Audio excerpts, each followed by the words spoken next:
I'm Just School Gaming, and today we're going to get a look at the brand new artifacts and gear sets that are going to be released in Season 2 of Dragonheir Silent Gods. In fact, I've got to give a big thank you to Dragonheir Silent Gods for sponsoring today's video and for giving me access to a special test environment where I could make this video right before the content actually released to everyone.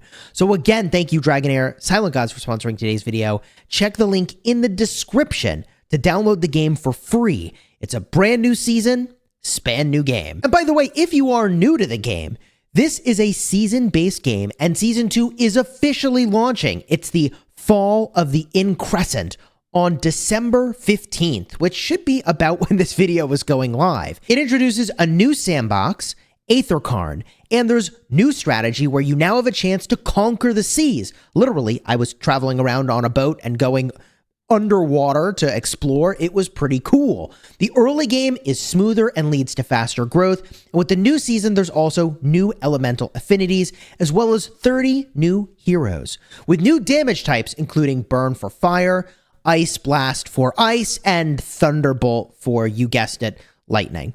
You'll even run into new and improved dungeon bosses, as well as new equipment and artifacts, which we're going to talk about in this video. There's even the new hero Kinsfolk, Merfolk, that you're just going to see a lot of throughout the season.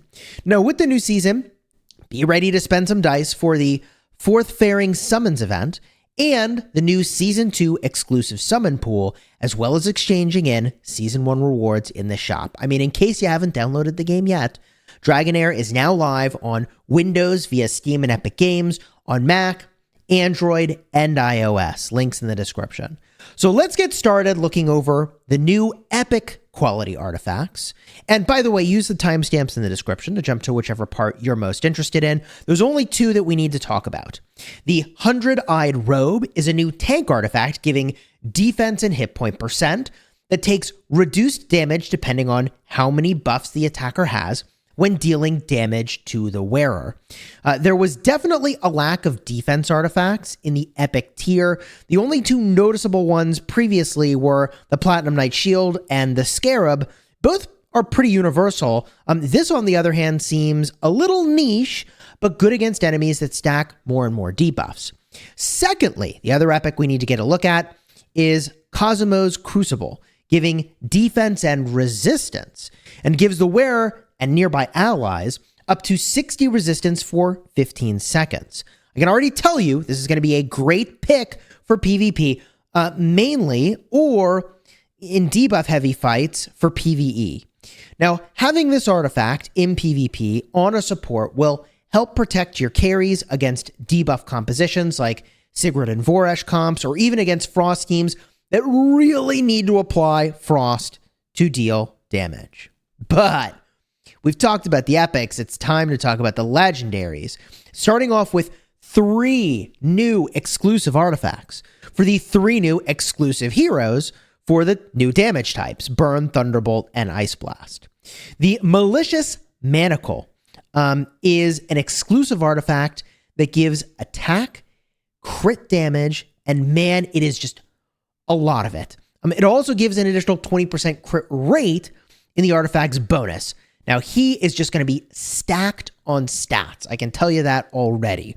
It makes Incineration's damage, so his ultimate skill, deal up to 150% more damage from each burn stack dispelled, which is going to be double the original amount without the artifact. I mean, what can I say? These are going to be some pretty game-changing effects if you can manage to get duplicates of these exclusive heroes, and always prioritize going for these artifacts no matter what if you land on a dupe of one of the exclusive heroes. Next up is the Crown of Order for a hero that I've just been referring to as PK, easier to pronounce. The Thunderlord exclusive, which lets his ultimate skill ignore 35% of the target's defense, while increasing the damage bonus of his Overwhelm stacks from 3 to 4%. So it's a total of 120% total damage boost when he's at max stacks. Make sure to put him in an electrocuted heavy composition and he will go nuts. The last exclusive artifact is the Helm of the Frostbeards, and this goes to the exclusive for Ice Blast, Beldel.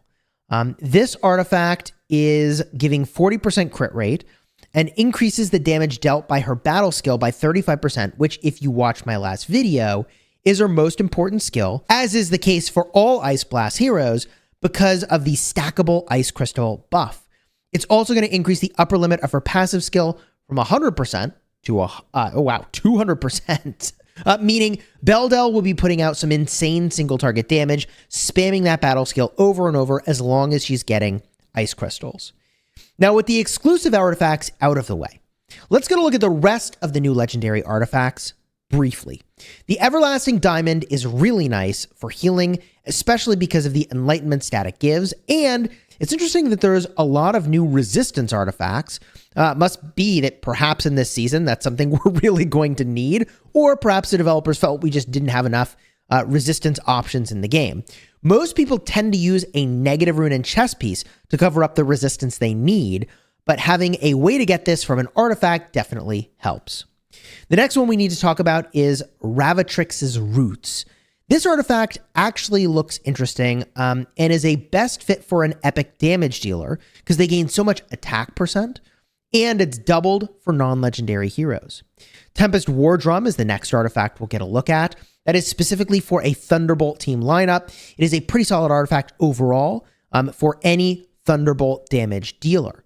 On average, there are 5 enemies you'd face, whether it's PvP or the Goblin Lair. So the wearer will get 30% extra damage on top of the attack percent stats, which is not too shabby. Next, we need to look at the burn counterpart of the War Drum, the Oil of Skyfire, where every time the wearer applies burn, they gain a 30% attack up boost. This is best fit for a hero that is a mix between a burn damage dealer and a burn applier. That way they have enough accuracy to apply burn while also getting the damage bonus from this artifact, as well as still pulling their weight for damage. Now, Blooms of Prina is the 3rd damage type specific artifact, which works really well with any of the Ice Blast damage dealers because it enhances their battle skill whenever they consume an ice crystal. And like I've been saying, Ice Blast heroes are constantly proccing and dealing damage from their battle skills. That's what they're made to do. So as long as they have a consistent ice crystal enabler, they're really good to go. Up next are some more general artifacts. The Titan Rib gives some resistance in its stats and is a pretty big counter to debuffers. Gaining up to 25% permanent damage boost whenever they resist up to 5 debuffs is a big deal, especially in PvP when there are so many attack penalties present. New Tar's Shears. Looks like we're going to do some gardening. I don't know. This is quite an interesting one.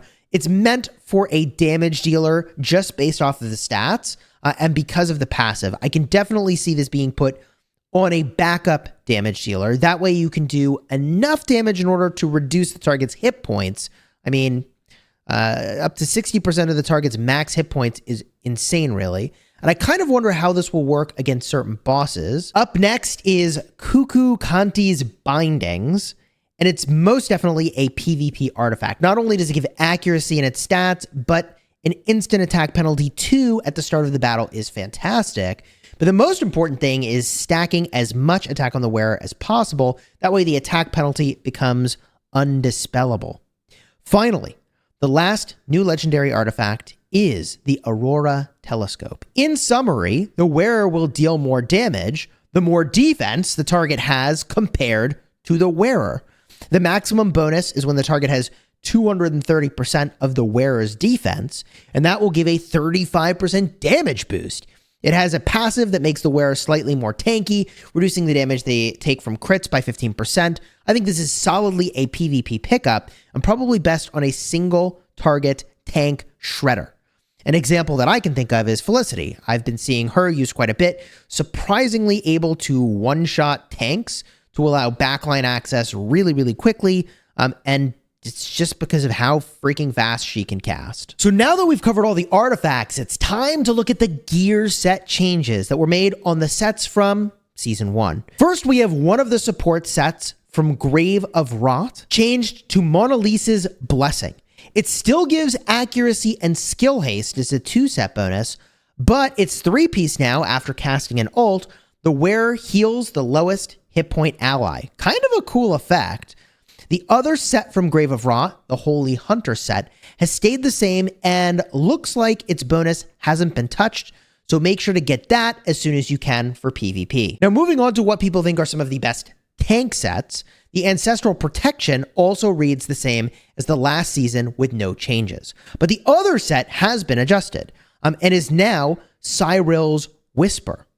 Instead of Enlightenment, the 2-piece bonus is a skill, haste, and hit point boost, and the 3-piece is similar to the Rot set from Season 1, where the wearer gives all allies 15% attack up buff when they inflict a debuff. In Season 1, it was when the wearer's ultimate skill was charged, but now it's based on applying debuffs, which fits the theme since the new Season 2 damage types, Burn and Electrocuted, both would proc this. Having at least one of these sets is a must. This attack up buff stacks with most of the other buffs and will be crucial to speed up dungeon clears, especially the Goblin Lair, or even having a higher clan boss score. The most important thing about the set is that it will work with the battle skills, and it's not reliant on an ultimate like you had in Season 1, meaning with shorter cooldown battle skills, you can have 100% uptime of this buff with only one set. Now, lastly, looking at the damage dealing sets. I mean, this is what we all want to see, right? Heart of the Gambler is still the same as Season 1, being primarily an attack speed set. What used to be the Executioner's set, based around ignoring the target's defense, is instead now a stacking bonus for damage every time the wearer casts their battle or ultimate skill. This is going to stack up really quickly and will be 24% total damage bonus, which is honestly pretty huge, considering it's not bound just to an ultimate skill or a battle skill alone. I have a feeling this will be really popular when it comes to the battle skill spamming Ice Blast heroes. Now, last but not least, we have the Abyssal Curse set, which was formerly known as the Platinum Knight set. Looks like they went all in on Enlightenment this season for this set and converted the 3-piece bonus over to be purely focused on buffing derivative damage, making derivative damage ignore 20% of the enemy's defense, taking inspiration from the Executioner's set in Season 1. Having new sets, in my opinion, really freshens up the game, so I'm definitely happy to see this, and I'm looking forward to grinding these in the upcoming Season 2. Let's go. It's freaking hype. Now, I hope you've enjoyed this relatively quick preview of the upcoming artifacts and equipment in Season 2 of Dragonheir Silent Gods. Of course, if you want to see the new heroes that these are all going to be worn on, and the ones that I think are going to be the most impactful, I gave my top 5 list. I'll have a card in the end screen for that one in just a second. But be sure to click the link in the description to download the game for free. Brand new season, span new game.